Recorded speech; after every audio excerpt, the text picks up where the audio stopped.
আসসালামু আলাইকুম। আমি আজকে আপনাদেরকে দেখাবো কিভাবে চারা পটিং করব। চারা আমি এটাকে পটিং করব। এটার জন্য আমি বাগান বিলাসের ফর্মোসা প্রজাতির একটা ভ্যারাইটি নিয়েছি। এটাকে আমি আজকে পটিং করব। পটিং করার জন্য একটা ৮ ইঞ্চি টব নিয়েছি। ৮ ইঞ্চি টব মূলত ছোট চারার জন্য পারফেক্ট। ছোট চারা যদি আপনি এমনিতেই ১২ ইঞ্চি ১৪ ইঞ্চি দিয়ে বসিয়ে দেন, বড় টবে বসিয়ে দেন, তো সেক্ষেত্রেই চারা মরে যাওয়ার চান্স খুব বেশি থাকে। পানির মাত্রা কম বেশি হয়ে যায়, শিকড় পচে যায়, ঝামেলা হতে পারে। তো সেক্ষেত্রে সবচেয়ে বেশি উত্তম এই গাছটাকে আমি ছোটো টবে সেট করব। তারপরে যখন গাছ একটু বেড়ে যাবে তখন আমি ১০ ইঞ্চি অথবা ১২ ইঞ্চিতে টব সেট করব। তারপর যখন আরও বেড়ে যাবে তারপরে আমি সেটা ১৪ ইঞ্চিতে ট্রান্সফার করব, রিপোর্ট করে দিব। এখন এই ৮ ইঞ্চি টবটার জন্য আমি মিডিয়া কীভাবে তৈরি করব তার কিছু উপাদান আমি এখানে নিয়েছি, আপনাদেরকে দেখিয়ে দিচ্ছি কী কী নিয়েছি আমি। প্রথমত আমি নিয়েছি বেলে দোআঁশ মাটি 40%। এটা হচ্ছে বেলে দোআঁশ মাটি 40%। আমি এখানে ভার্মি কম্পোস্ট নিয়েছি 40%। বাকি 20% আমি নিয়েছি নিম খৈল, হাড়ের গুঁড়ো, শিংকুচি, ঝিনুক চূর্ণ, ডিমের খোসা। এগুলো প্রত্যেকটাই খুব একটা ম্যান্ডেটরি বিষয় এমন কিছু নয়। নিম খৈলটা আপনারা দিতে পারেন, হাড়ের গুঁড়ো, শিংকুচি, এই তিনটা উপাদান দিতে পারেন। সব মিলে আমি এখানে 20%-এর উপাদান রেখেছি। এই হচ্ছে আমার 100%-এর প্রস্তুতি। অনেকেই যারা মাস্টার অনেকেই এই মিডিয়াটা সয়েললেস করে ফেলে, একেবারেই কোনো মাটি থাকে না।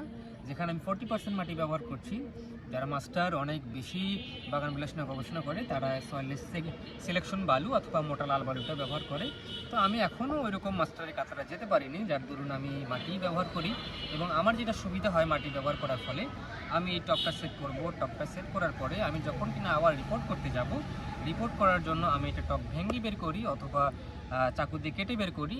আমার টবের একটা কাঠামো ঠিক থাকবে, আমার রুট বাউন্ডটা ঠিক থাকবে মাটি থাকার কারণে। আর যদি আমি শুধুমাত্র বালু ব্যবহার করতাম, লাল বালু ব্যবহার করতাম বা সিলেকশন বালু, সেক্ষেত্রে আমার মিডিয়াটা ঝুরঝুরে থাকতো বা ভেঙে যাওয়ার একটা চান্স থাকতো।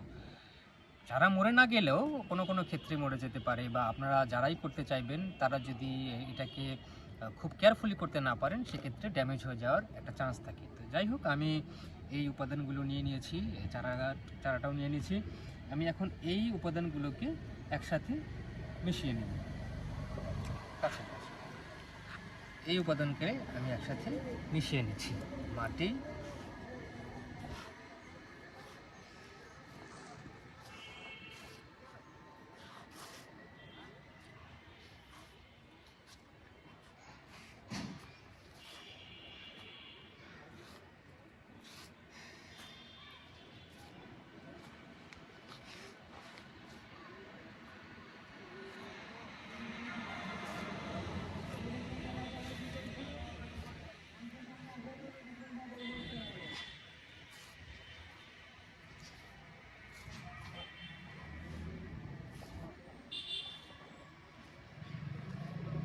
হয়ে গেল আমার মাটির প্রস্তুত।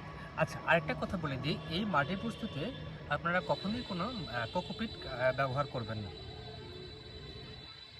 আচ্ছা, টপ সেট করার জন্য খোয়া নিয়ে নিয়েছি, 4 পিস খোয়া এখানে আমি দিয়ে দিচ্ছি। এখানে খোয়া, খোয়া, এখানে খোয়া। আচ্ছা, এখন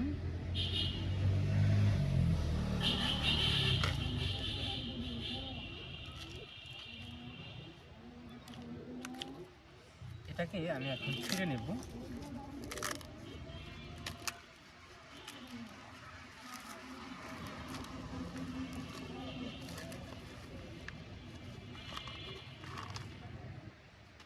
যথেষ্ট রুট বাউন্ড, সুন্দর রুট বাউন্ড। এটাকে আমি এখন এখানে স্থাপন করে দিচ্ছি।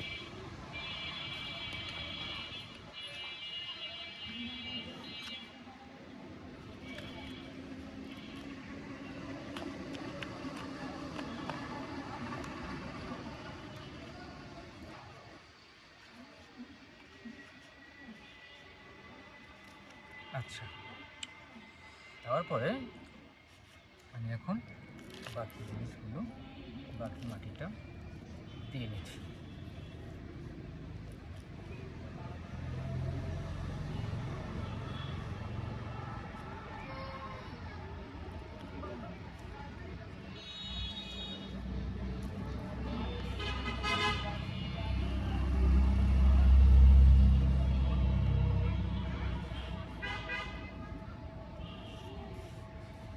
আচ্ছা, এ হলো আমার চারা পটিং করা। এখানে পানি দেওয়ার জন্য গ্যাপ থাকতে হবে, পানি যাতে ধরে রাখে পরিমাণ গ্যাপ থাকতে হবে। আমি এখন এটাকে আপাতত পানি দিয়ে শেডে রেখে দিব। এর পরবর্তীতে এতে কি খাবার দিতে হবে বা কোনো কিছু স্প্রে করতে হবে কি না এরকম কোনো বিষয় আমি পরবর্তীতে আপনাদেরকে জানিয়ে দেব। আপাতত আমার এই চারা গাছটার পটিং করা ডান। এর আগে আরেকটা কথা, এর আগে আমি আপনাদেরকে রিপোর্টিংয়ের একটা ভিডিও দেখিয়েছিলাম, যেখানে আমি 80% ভার্মি কম্পোস্ট নিয়েছিলাম আর অন্যান্য কিছু খাবার নিয়েছিলাম। সেক্ষেত্রে 80% নেওয়ার কারণ হচ্ছে আমি শুধুমাত্র সেই চারাটাকে রিপোর্ট করছিলাম, আর এটাকে আমি পরিপূর্ণ পটিং করে দিয়েছি।